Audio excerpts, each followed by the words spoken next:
One of the main gripes I hear from a lot of married couples is one partner feels like they do it all, like they're in a one-sided relationship.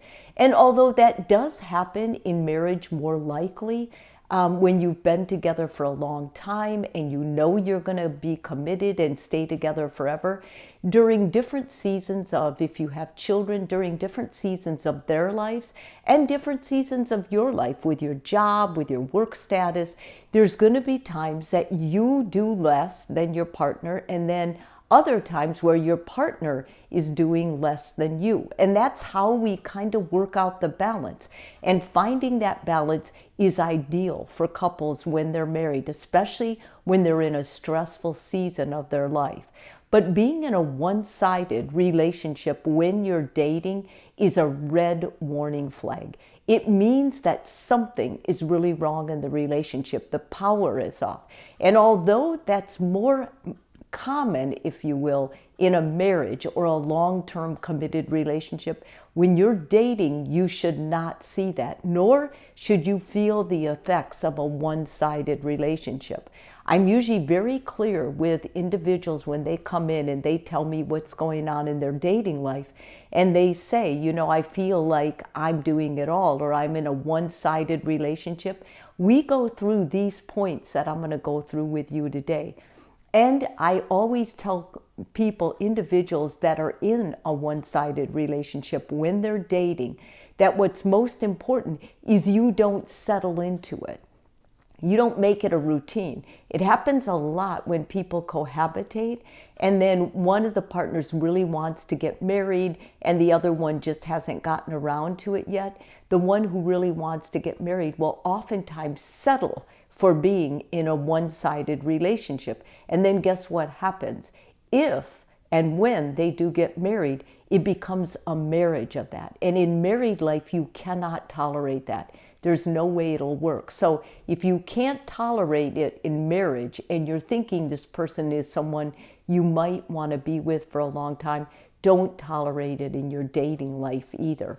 So how do you know? These are what I look for. Number one, you're putting in more effort than your partner. Now remember, these are consistent things. These aren't just things that happen once in a while and you start feeling bad about it, or you're in a bad mood and you're like, yeah, I'm always doing it. Are you really? It's important you're conscientious and you're thinking about this before you go to your partner to talk about this. Secondly, you and your partner are on completely different pages with priority. That's going to lead to a one-sided relationship. You're always to blame during an argument. No matter what happens, your partner has a tendency to blame you or the situation, like whatever happened, they'll blame the situation, but then ultimately it will come on you. You frequently make excuses for your partner's behavior. As a general rule, do not ever make excuses for bad behavior in your partner. Let them step up. Let them be accountable. You don't have to soften it. You don't have to buffer it. You don't have to make an excuse for it. There is no excuse. When someone acts badly in front of others or with family or good friends, they have to be held accountable. They're the one that should say, I'm sorry, or make amends with it. That is not your job, especially when you're dating them. Your partner is controlling. That leads to one-sided relationship. You feel insecure in your relationship. That's a big red flag. If you feel insecure, the relationship is not really including you. It's about controlling you or punishing you.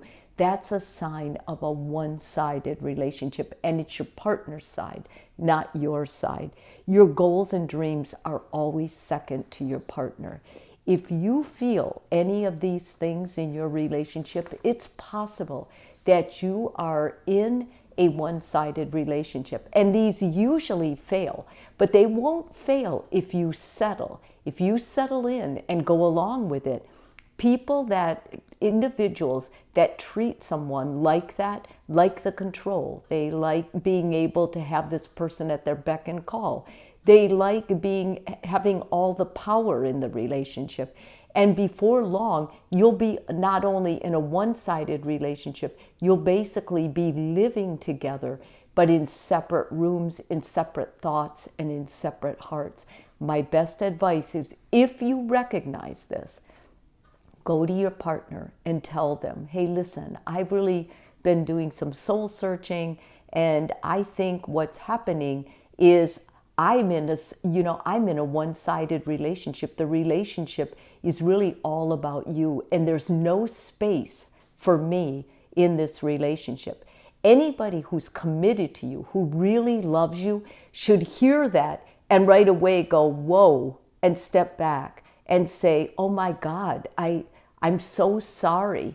Can you tell me more about how you've been feeling? And then they should automatically make different behavior choices so you don't feel that way. They should take it so seriously. They're actually sitting down with you in the evening, talking about what they can do, asking for feedback. Did this feel better today? Can you see that I'm making amends? Can you see that I'm changing? If they're not up for that, if they get defensive or they yell at you or they start telling you, oh, your expectations are so high, I say that's enough of that. And I really encourage you to leave this relationship, because having it happen in a married, committed relationship when you're both working together for the same vision is one thing. Having it happen when you're dating and you're basically both trying to impress the other person with your best behavior, that's quite another thing. If this is the best they've got, you don't need it. If this video is helpful for you, please subscribe. And if you're already a subscriber, thank you so much.